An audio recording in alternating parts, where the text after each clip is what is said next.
यहाँ पर आपको ताज़ा खबर दें, एमए जिना रोड पर रिहायशी इमारत की दुकानों में आग लग गई है, जिसके बाद शहर भर की फायर टेंडर्स को तलब कर लिया गया।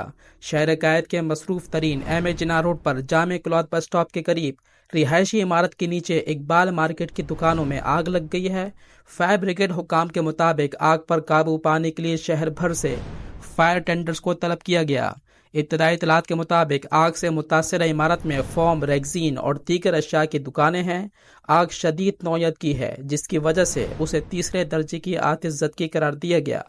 पुलिस के मुताबिक इमारत के मकीनों को महफूज मकाम पर मुंतकिल किया जा रहा है। इस दौरान रेस्क्यू के लिए मजीद अमला भी जाए वक़ुआ पर पहुंच चुका है। सिंध रेस्क्यू टीम 1122 का अमला भी इमदादी कार्रवाइयों में शामिल है। यहाँ पर आपको बराह रास्त मनाजर दिखा रहे हैं। कराची की रिहायशी इमारत की दुकानों में आग भड़क उठी है। एमए जिना रोड पर रिहायशी इमारत की दुकानों में आग लग गई है, जिसके बाद शहर भर की फायर टेंडर्स को तलब कर लिया गया। इब्तदाई इत्तलात के मुताबिक आग से मुतासर इमारत में फोम, रेगजीन और दीगर अशिया की दुकानें हैं।